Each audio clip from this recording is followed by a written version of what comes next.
understanding must arise during these times of unparalleled deceit. A view into the depths of society upon which this country has fallen.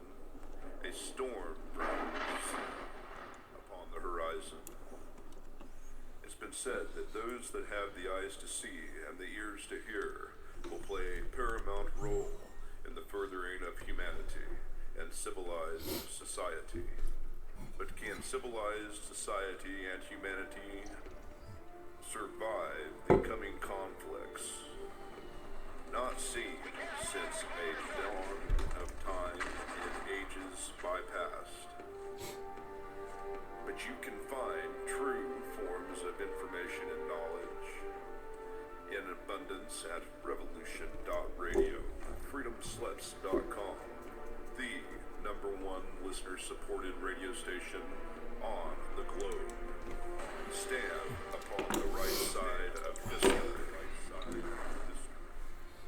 You've got to get us out of here now! I won't let you down. I won't let you down, son. Revolution.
And welcome to Morning Coffee Rants with Dan. I am Dan, the spiritual anarchist, here on revolution.radio. Today's date is already November 20th in the year of all of us, 2025. I'm trying something new on the show today. I'm simultaneously recording this with OBS so I can actually make it into a podcast and do both at the same time. So what I'm hoping here is that I'm coming across the radio waves on the internet as well. I believe I am. I'm sure somebody will pop in and let me know if I'm not. Yeah, I think yes, I am. I'm good. All right. So let's go ahead and do a few things here. Yeah, there's most certainly no shortage of things to talk about. With what's going on in the world continuously. You know, this radio show, podcast radio show, is never going to be something that's political. You'll never hear me talk about politics in any serious sense other than politics. Only lunatics get into politics, and all ticks are parasites. This will never be a political show. I'll never sit here and point out contradictions of the left or the right or whatever, because they do that to each other, and they both are 100% correct. You know, you got a bunch of nonsense going on in the news where they're keeping you distracted, right? So Charlie Kirk, God rest wherever his soul is at, alive, dead, it doesn't matter. There's so many different conspiracy theories, and they create all that stuff on purpose to keep you fighting over that while they go ahead and do what they want to do. You have to look a little bit deeper than the surface. It's the same thing if you're a detective. Not everything is as it seems on the surface. Sometimes you got to have some curiosity and you got to look a little bit deeper. Anybody with even one brain cell knows that was government orchestrated. We don't need to worry about the particulars. We should get over that now. They're trying to enslave all of humanity. That's what they're trying to do. It's the same thing with all the nonsense with the Epstein list. There's things that happen that you'll never know about. They're never going to let things out there that they really don't want known. Okay, just understand that. The Epstein list itself, I'm not saying it doesn't exist. I'm not saying that type of terrible bullshit doesn't exist. What I'm saying is they've turned it into a fucking clown show. If I had to ask myself a question, how come when the Demopublicans were in office, you know, the left, we'll say, they didn't want to talk about that list. And all of a sudden, when the Republicrats, you know, the right, when they're in office, they didn't want to talk about that list. It makes me think, I wonder why neither one of them wants to, while simultaneously pointing at the other ones for being on it. I wonder, could they all be on it? I wonder if when you get up into a higher level of power in the world, bearing in mind that 5.5 years ago, all the governments of the world worked together in perfect unity and tandem to lock us all down and put diapers on our faces, to just less than 5 years later not be able to have unity and we're at a world war? This couldn't possibly be planned and contrived, could it? I wonder. Things that make you go, Interesting. As if I'm psychoanalyzing the entire thing and being purposely condescending and coy. I digress. It's a clown show for a reason. Okay? I think we need to get over that clown show and start asking the bigger questions. Okay, there's other things going on. Nepal, there was this huge revolt in Nepal. They wanted a new leader, and I guess a bunch of Generation Zs, you know, it's 18 to 32 or whatever they are, 18 to 30 young people, thousands of them, just really attacked. Not the bullshit that happened here on January 6, 2021.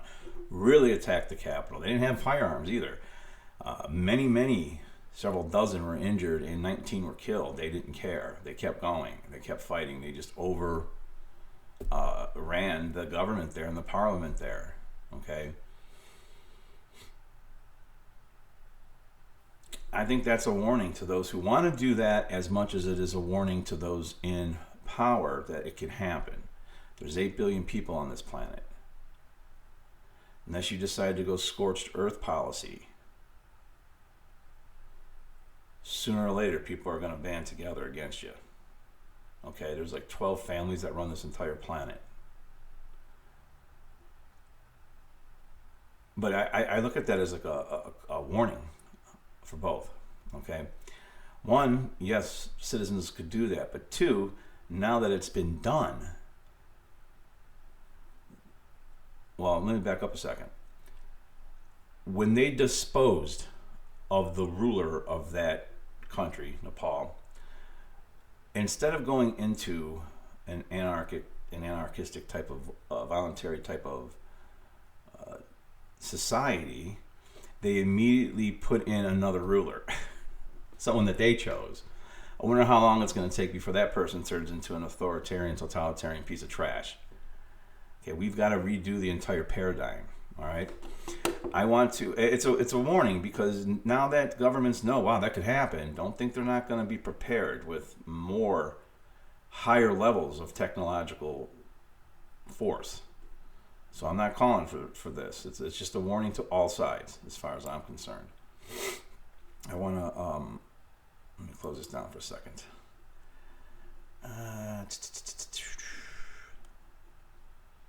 Yes, this is live radio. I am looking for a very special meme here. Maybe this is it. This might be it. No, that's not it. This is it. Okay. So I should have put this as one of the slides. I could have, but this is my first time doing this with OBS and Revolution.radio.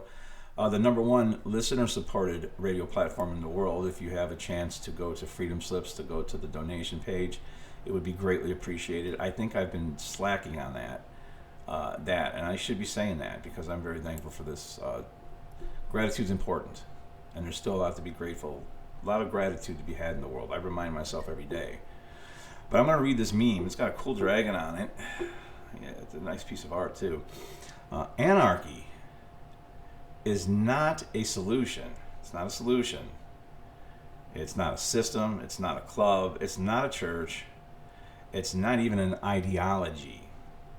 It is the natural order of human life.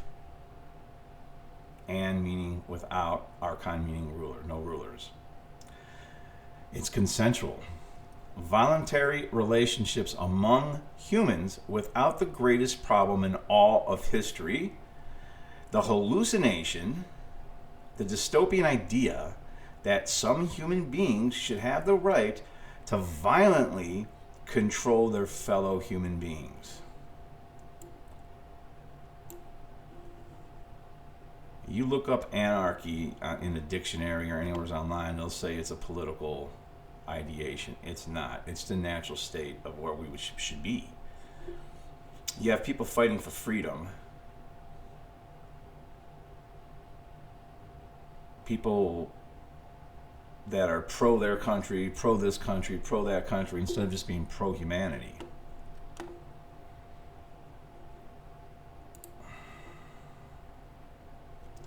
All right, let me move on. Okay, announcements. February 21st and 22nd.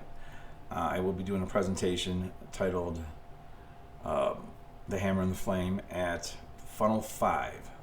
It's Freedom Under Natural Law. Funnel 5. It's very synchronistic to me to be doing it on the 5th one. Yeah, 5's a very synchronistic number. It really was. In 2019, I went on a sabbatical journey to Florida. And I started training. I got in shape. I started studying. I was having I had already had a spiritual awakening, let's just say. I was spiritually awakened. I would define spiritually awakened as understanding that there is a higher creative force that has intelligent force that's created this everything, right? God with a capital G. And understanding that it's not some invisible bearded dude in the desert sky that they all murder each other over with. That's actually the devil. Jesus was righteous with what he was teaching. There's a lot of things. I think we've been misinformed on some things. Study the Gnostic text. There's a reason those are hidden in the desert. But in 2024, 5 years later, after my first visit to Florida, I find myself in Winter Haven at a town hall at a Trump rally, thanks to Corey. Corey, thank you. I busted his balls about that, but we had a good conversation there, a good talk that we did there. And it was just synchronistic 5 years later. So here I am at Funnel 5. I'm going to be doing my first 1 hour, like really public presentation titled The Hammer and the Flame. And this is a beautiful piece of artwork done by Will Keller. He gave me so many different things to choose from. This probably won't be what I use as the title card for it, but this is what I'm going to be talking about, is The Hammer and the Flame, a soul's journey. How did I go from being an order follower, a cop, to an anarchist, to somebody who really wants real freedom? And how did I ignite that forge, and how did I keep it lit through normal adversity that we all go through? I think the universe is going to test us. Some of the things that I had as far as these adversities was a self-defense situation by somebody that I trained who's a skilled martial artist that turned into a Sith Lord instead of a Jedi. And I'll talk about that later. And that's a person, he's a person who needs help. It's not anything other than that, but it still was heartbreaking for me, and I had to defend myself. I had people die. We all do. And all through it, I kept kind of forging ahead. Hence the hammer and the flame, the forge. I'll be reading out of this book today, Violence and Ego. I am going to get to what I talked about a couple weeks ago on wargaming and how to deal with an active threat. But the hammer and the flame, I'm reminded of something, because this is creativity. And I know a few radio shows ago I talked about how our sacral chakra is under attack. It's that creative force. And I'm reminded, not so much as with the local departments I worked on, but on the federal department I was on how they slowly kill your fucking soul, because they take away that oath you thought you were taking as an order follower. They take away all your creativity. All the discretion that they tell you supposedly have to enforce certain laws and let certain other ones go. Like, petty ones that are victimless crimes. And then you find out, no, you're going to enforce what they tell you to enforce. You don't have discretion. If you happen to have a skill set that can keep people safe, they're not going to let you have the creative space. They kill your creativity. They turn you into an automaton drone. We used to joke about it. The one guy there who now is a lieutenant, he would say drone number 5 reporting his order. We would have to joke about it, because it slowly kills your soul when you're in that line of work because of the contradictions. They don't want people to think for themselves. And we can see this, on a smaller level where I was at. Law enforcement capacities and powers and resources were weaponized against political rivals in the workplace at that Game of Thrones. And in the bigger picture, we've watched that happen in this country. Both political parties weaponize the capacities of the law enforcement. And some of you law enforcement officers out there, man, a lot of you are trying to do the best job you can. I know why you took the oath. You took the oath to protect and serve.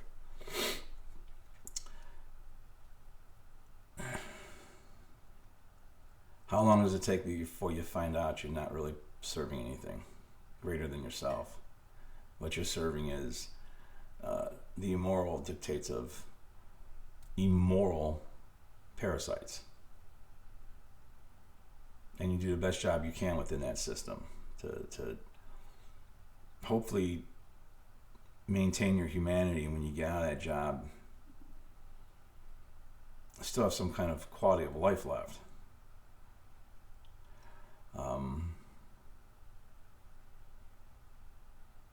What's going on now is what I would call the electronic night of the long knives. They're going to replace cops now that won't follow moral orders with AI, with foreign troops possibly, putting military troops in charge of law enforcement people. And understand something from a self-defense standpoint. You will never have a cop save your life. I'm not saying they haven't. I've seen cops pull people out of burning cars and bump stalled out. One guy, he bumped a car that was stalled out on a railroad track with the train coming. He told the guy, put it in neutral. He saved the dude's life. I'm not saying cops don't do good, but in most self-defense situations, they're going to show up after the fact, and if you're murdered, they'll investigate your murder. So your safety is your responsibility, regardless of what the laws tell you. And you don't need a special monkey suit and a shiny thing to help other people from violent criminals. Okay, we got to redo the whole system because they've corrupted it. They've corrupted the entire system. A couple shows ago, I talked about the shadow side of why I like people feeling safer when I'm around. Because when I was a child, I wasn't able to keep my mother safe. So there's a shadow side of that. The shadow side is it was because I wasn't able to keep my mother safe. I want to be able to know that I can now make people feel safe if I'm around and actually keep them safer. Safety's an illusion, okay? And it goes back, even when I was in the Marine Corps, guys, we'd out on leave, and they'd be like, oh, we got Arnold with us, we're okay. And I'm like, please don't make me, sneak up on an ass whooping. Don't start no fights. I don't want to go to jail or get beat up, guys. Come on. But it was nice to make people feel safe. But there was that shadow side of it. So why am I doing the great work? Why am I speaking out? Why am I... It's not for money. The shadow side of it is I want to actually protect and serve something greater than myself and not just the immoral dictates of a politician's arbitrary whims. Greed and ego driven.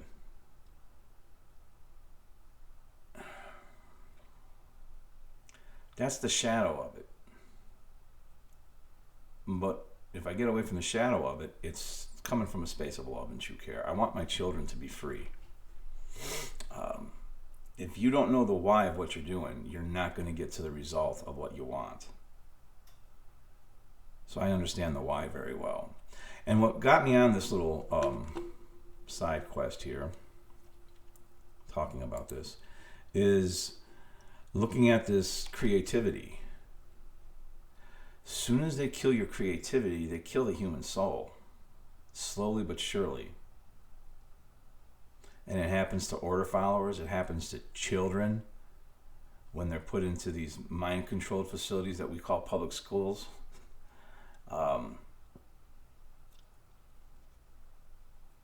I honestly have seen this personally, where some kids who are getting all Fs that won't pay attention, they're actually geniuses. They are just rebelling against something they know is not natural. Okay? The 5-year-old in them is yelling, "You're not the boss of me." See, we want to fight for freedom, but you're trying to fight for something that's already yours. It's your birthright.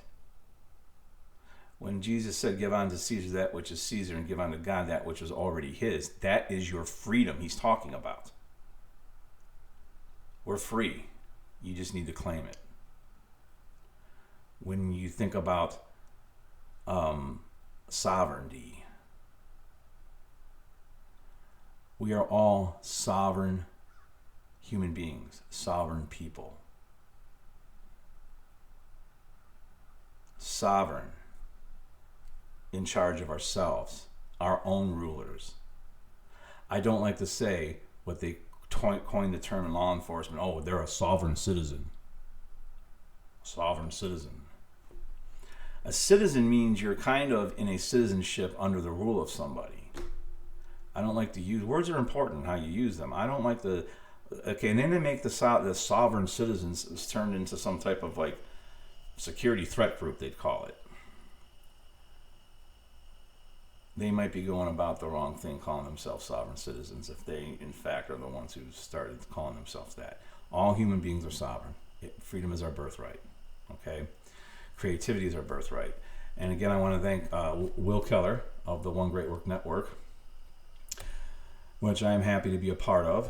And here it says, Ending Slavery, One Mind at a Time, OneGreatNetwork.com. It's the brainchild of Mark Passio of OnEarthIsHappening.com.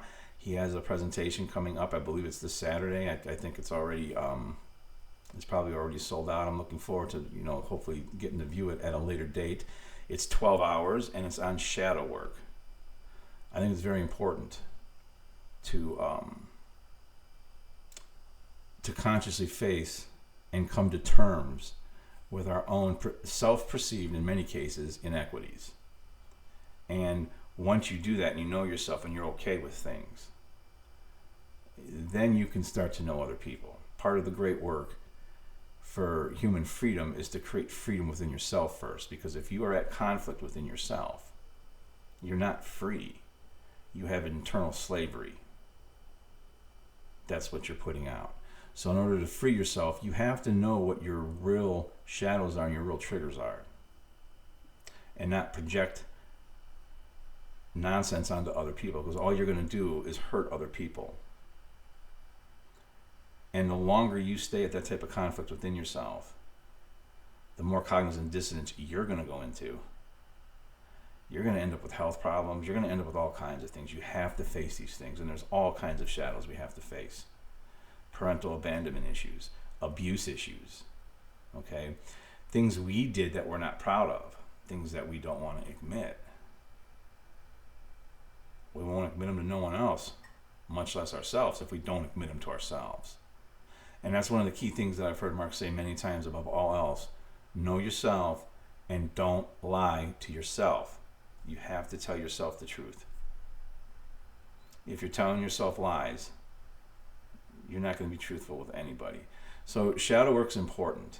And the reason it is because we tell ourselves lies every day on why we vote, on why we allow certain people's behaviors in our life, and very unhealthy ones. And why I shut people out really quickly now. I'll shut somebody out really quickly. I'm not going to let manipulative energy into my life. I'm not going to let coy, condescending, manipulating, untruthful, coercive energy into my life. So shadow work's important, and Mark is a genius. He's definitely inspired me. Mark, if you see this, you know that. And 12 hours, I'm guaranteeing you I can learn something. Believe me. I've got so many other things going on. There's a reason why I wasn't able to sign up and make it, but I really wanted to. There's a lot of things that happened in the last couple of months. So I haven't been spending a whole lot of extra money. And he deserves that. He deserves it. Nobody gets into this work for money. Most of the people in it are rather either poor or struggling, okay? But they're still doing it. Sometimes you know, it's the universe tests you. Do you really still want to do it? And believe me, people get tested constantly. I had to take a break off of Revolution.radio, and so have some other people. And speaking of those people, I want to give a shout out to Lovolution. Lovolution on Truth Mountain. Thank you guys. A couple years ago, Amy and John Paul took me in for a week and made me, a guest of the family, and showed me, all around. And they've got their producers, Sebastian and Angus. I'm out here doing what I promised to do, Sebastian. I can't wait to actually come meet Angus. They stay warm with wood. They're off grid. Beautiful mountain, Truth Mountain. Love the name of it. You can see them every Tuesday morning at 10 o'clock, Studio A, Revolution.radio. Check them out. I just listened to their first comeback show, and it was an awesome show. I thought they were on fire. Definitely check them out. And let me get into some of the other stuff I wanted to talk about. We're going to go into Scuttlebutt real quick. Scuttlebutt, or rumor mill type of things. I kind of do that every episode. I'm going to read a couple of memes. I'm going to do what the rumor intel is, because I am a conspiracy theorist, they say. I'm a conspiracy analyst. So where I live at night, there's not a whole lot of light pollution. And the stars are beautiful. And I'll go out, and there's all these UAPs flying around. They're up there. They kind of appear like little small fleas in the sky. And I've seen that before, where it looks like a low orbiting altitude satellite, but this is different. This isn't that, and there's a lot of them. I was looking up at one, I flashed my flashlights up at them, and the one I was flashing my flashlight up at, and it slowed down, and it got real bright, and then it went back to its normal illumination and kept going. It's like it stopped and winked at me a little bit and then kept going. So the other night, one was flying by. Well, there's several, but I seen the one, and I was like, from what I've heard through scuttlebutt rumor intel, y'all got the technology to actually hear us talking down here. You might not be extraterrestrials. Maybe you're the Space Force. Man, I wish I was part of the Space Force. I used to be a U.S. Marine. But if you're extraterrestrials, just know I'm one of y'all, peace or whatever. And as soon as I said that, it blinked out. I'm like, wow, okay. So the rumor intel would be is if this is reverse engineer technology, they can actually hear us on the ground, which I find to be interesting. And why wouldn't they have that technology? Why wouldn't they have that technology? I just hope that they don't have directed energy weapons, because the Maui fires and the fires that happened in California last year weren't natural. There was weird things. I'm almost wondering if I should paint my roof blue. But that's some of the scuttlebutt that I heard. That's the latest rumor intel that I have.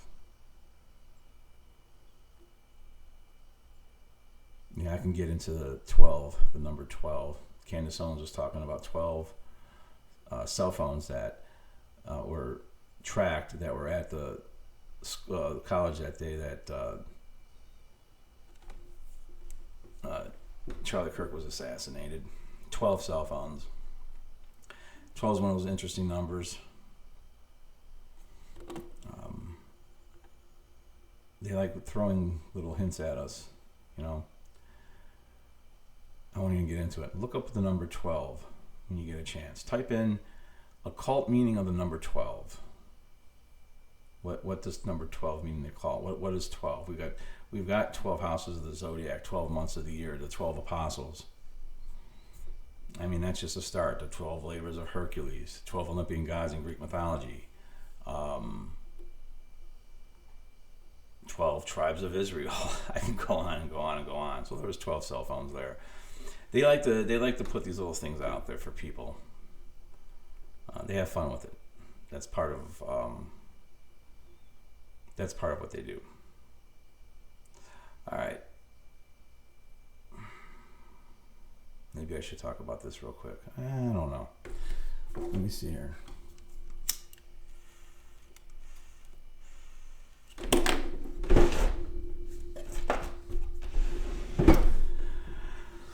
Okay, so one of the problems that we have in the world today is everybody wants to be right. Everybody wants to be correct. Everybody wants to debate, and everybody wants to win a debate. Okay? I see trash winning debates all the time, and it doesn't mean what they're saying is truth. It just means they were able to debate something better. Winning a debate isn't the mark of truth. People prepare for debates. And in itself has become some mark of intelligence if you can drop some $5 words and win a debate. Now, you should be able to intelligently explain something, okay? You should be able to intelligently be able to counter a point that somebody's trying to make if you know it's not the truth and you disagree with it. Also be willing to, maybe they're going to present something you didn't know, okay? So that's the ability to not outright reject something but not outright accept it either. So many people want to be right, and in arguments they want to start asking you questions and leading questions. They want to take over the conversation, right? Well, there's some names for this, okay? And I talk about this because this is something that we do in our own lives. It's something that people in supposed positions of authority will do, and whenever you're trying to call them out on their bullshit, they're ready to machine gun fire questions at you, okay? And how they do it is they want to take control of the narrative. They want to take control of the narrative, and they want to give you a couple choices, and either choice is feeding into what they're trying to say anyway. They're wanting to be right about whatever. It could be something personal. It could be an argument from some type of anything, from type of selfish, agenda-driven, desires. Your emotions are there for a reason. When you know somebody's manipulating you or coercing you, you have to be able to defend yourself against that. So you have to recognize the tactic first. Okay, so one of the things they like to do is, it's called the framing trap. And the question presumes guilt. All right? Weakness or inevitability. All right? When will you admit you're wrong? Is basically what they're trying to do with these questions. And I've never in my life ever demanded an apology from somebody over something. I myself will never apologize unless I really feel sorry about something. I would caution people from always feeling like the people always want to be the victim. If you're the victim, then somehow in this disagreement, you are the one who is right. This is learned helplessness that comes from the schooling. Everybody wants to seem like the virtuous victim without really being a victim, because now they're indignant and mad, so they're not really a victim. Real victims are victims. Demanding an apology and getting somebody to apologize is diminishing them if they don't want to apologize and they don't feel nothing to be sorry over. That's going to create resentment in a relationship. That relationship is going nowhere. You're just shutting the person down and controlling them. And this is in personal relationships. I see it all the time, and it's actually sad. In all kinds of relationships, but especially romantic ones. I see it going back and forth. When they do this, they're trying to, it's a control grab. They're steering the conversation so they can get you to react instead of lead the conversation. They want psychological leverage. It's designed to make you play on the defense. If you start answering their questions, you're falling into their trap. Okay? So you need to actually stop them.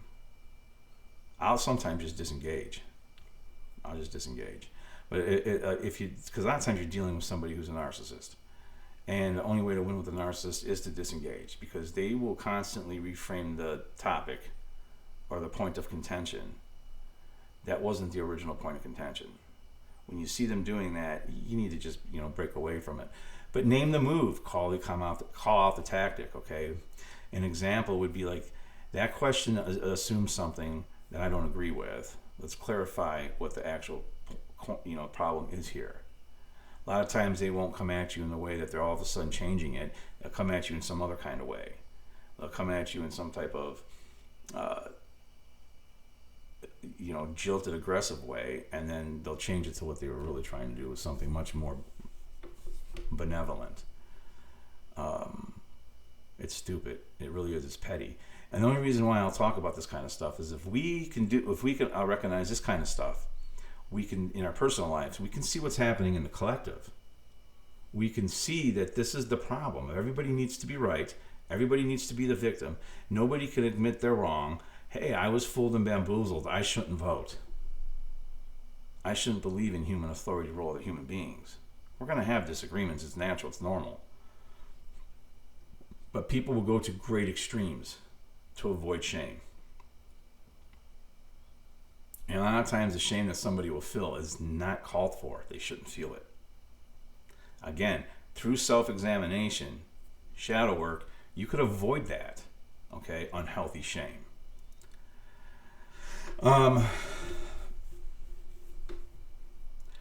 So reframe the premise. Answer the underlying assumption, not the question. That'll mess them up.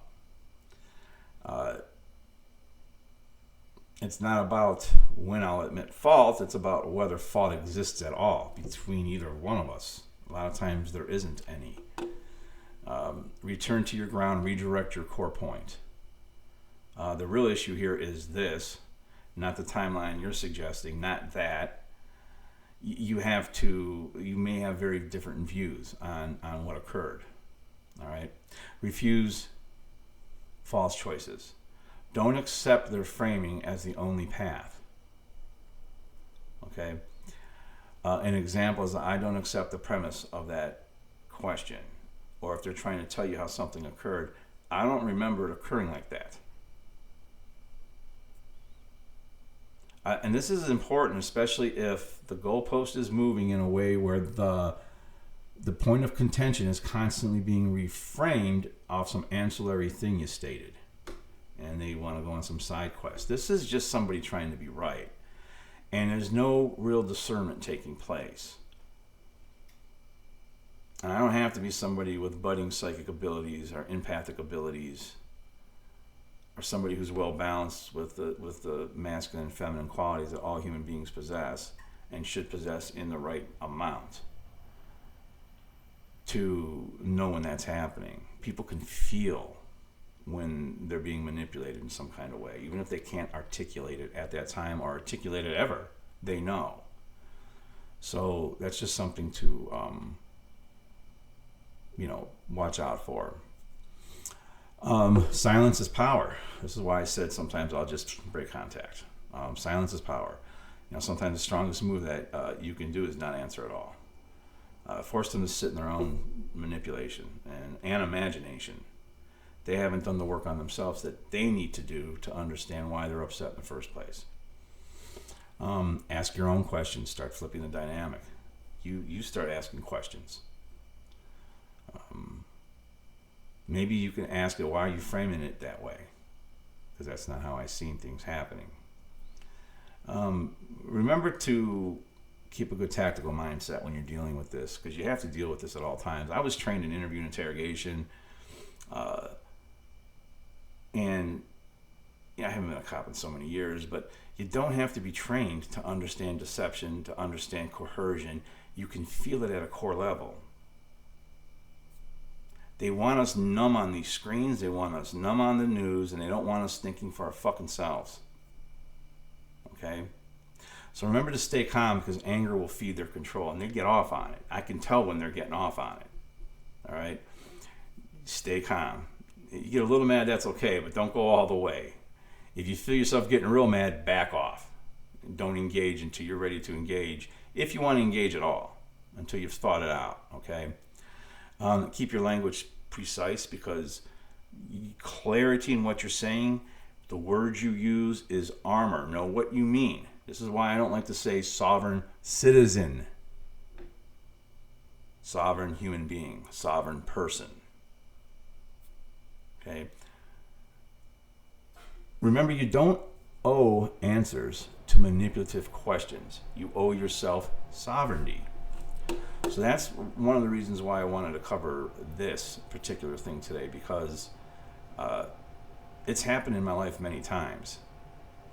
And with that self-defense situation I talked about, this is an individual who's got defensive narcissistic disorder. They'll never admit they're wrong. They lied, they got caught in lies, and they went to great extent to not face themselves. Okay, this is somebody who practices their lies 2 hours at a time in a mirror. Literally, the word narcissist comes from somebody who was looking at the reflection in a pool. I just found that to be somewhat humorous when I realized that. Let me see something else here. There was something else I wanted to look at.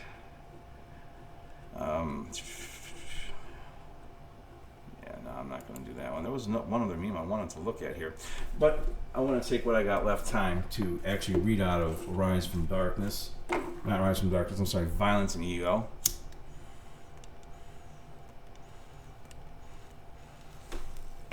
This is simultaneously...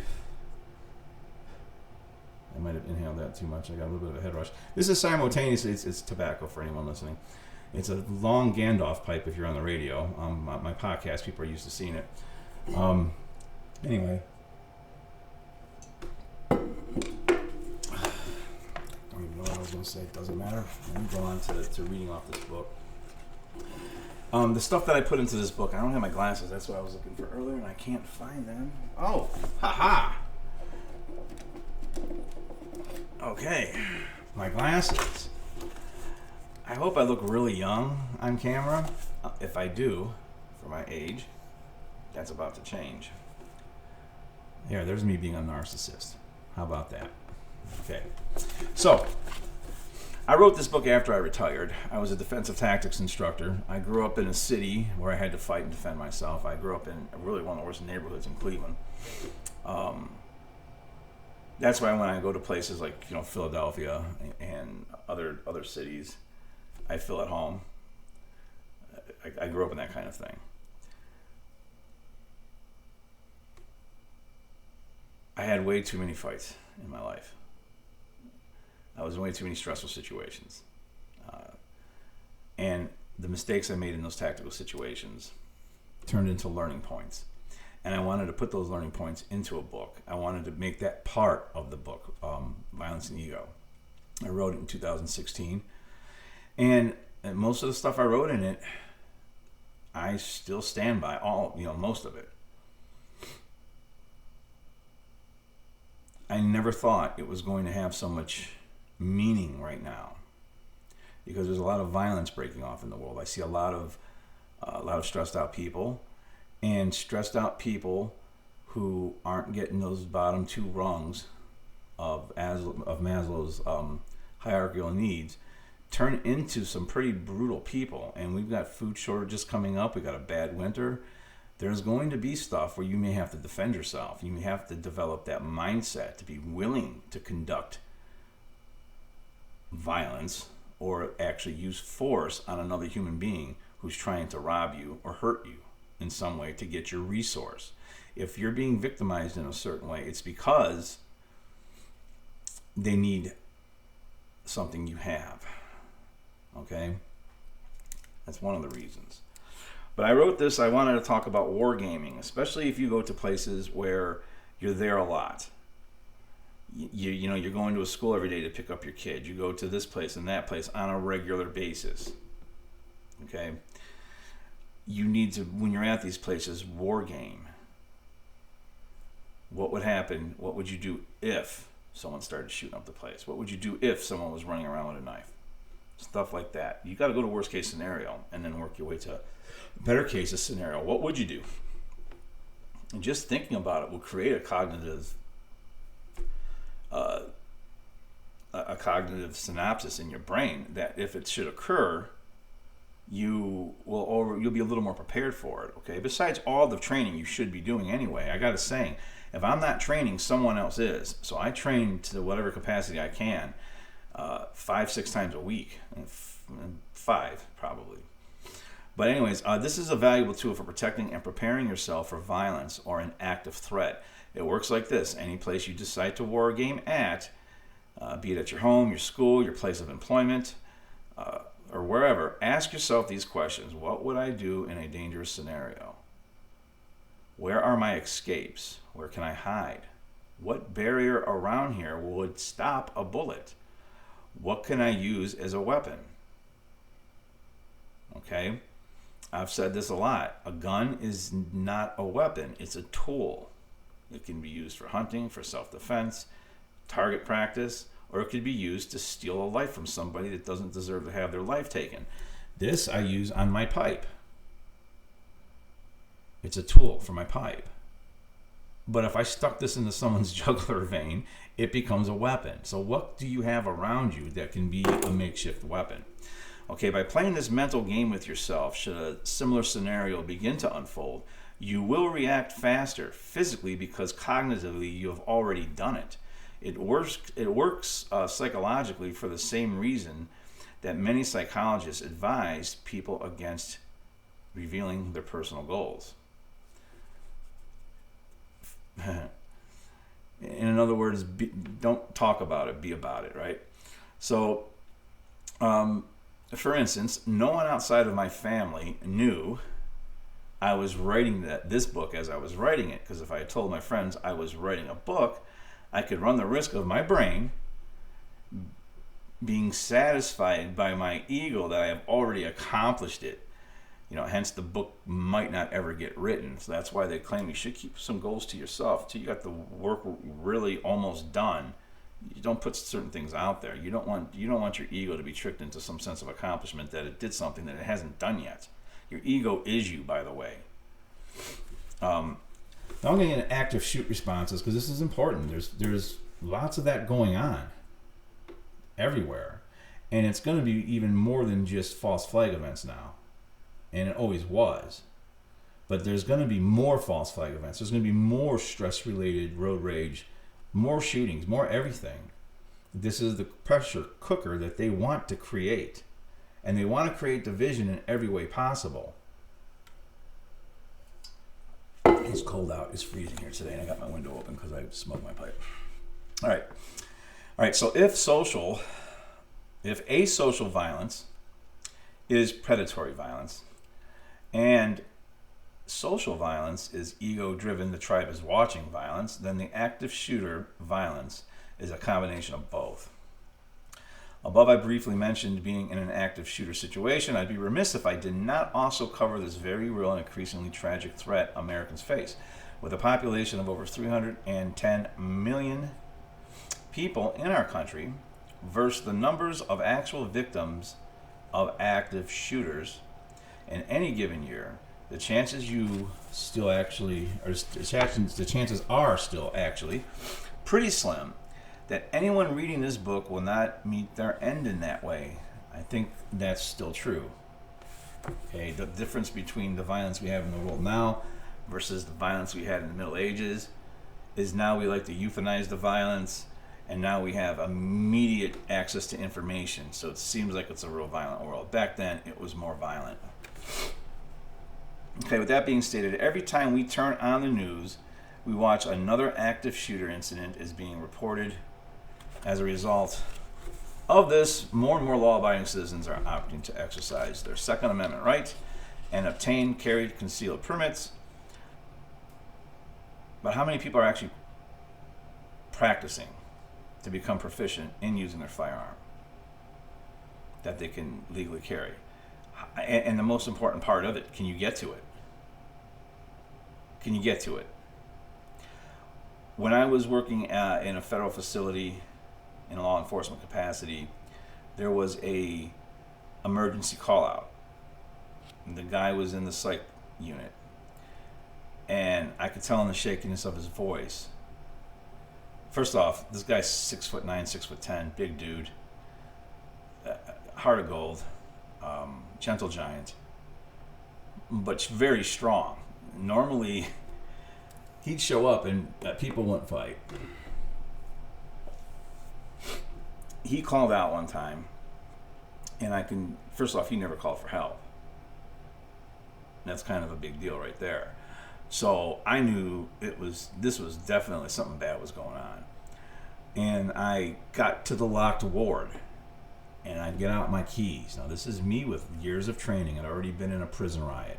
I'd already been shot. I'd already been shot at. And I'm trying to get into the door, and my fingers would not get that key. It's a small key. It would not get that key. I thought about it later. Adrenaline, which I've talked about on this radio show in some of the earlier episodes. Adrenaline will do that to you. You lose your fine motor skills. But anyway, in feudal Japan, when a samurai they faced one another in combat, the samurai with the fastest sword draw was often the victor.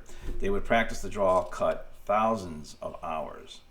That is, the first cut when removing their sword out of the sheath and then into a position for combat.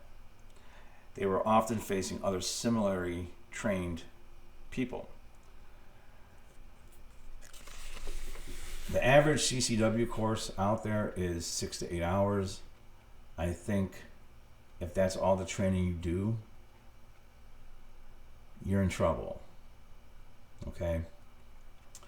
I had somebody not too long ago telling me about this individual who used to be in the military and blah, blah, blah. And this individual was, very dangerous. And this person was really skilled and da-da-da-da. And he touch you in the neck and you instantly die and all this other, crazy stuff, right? Yeah. Everyone's dangerous. I'm going to tell you right now, I see people with blue and purple hair buying guns. They're just as dangerous as anyone else. Okay?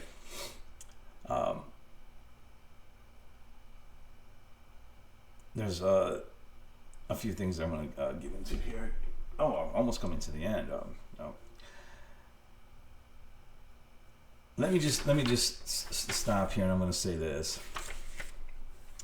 If you're concealed carrying in some type of urban environment, you have a pistol, probably a 9mm, maybe a 40 caliber. It's a pistol.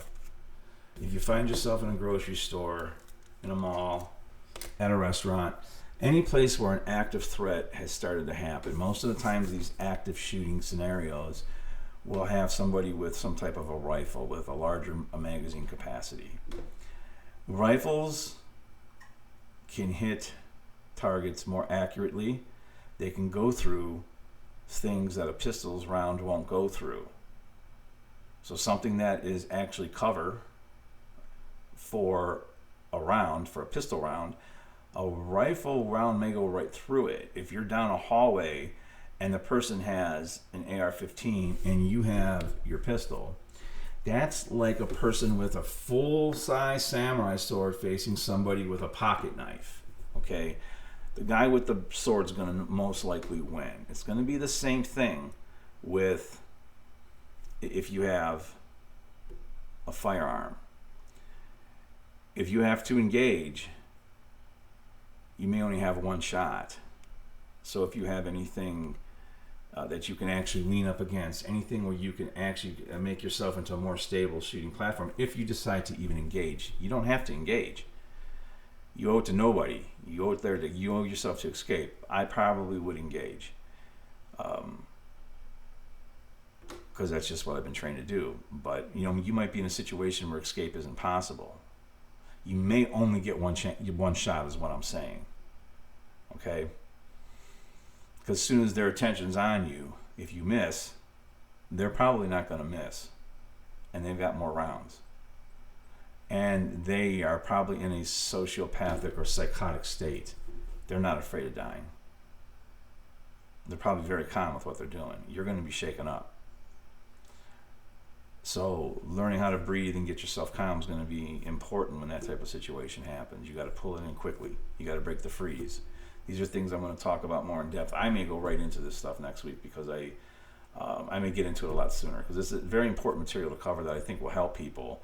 And it's what I'm really good at. It's what I know. Okay?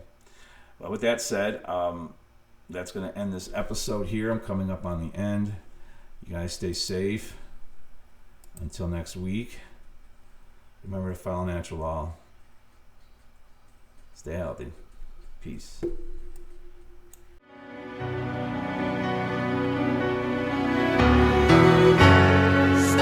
and fight. Live by your heart. Always one more try.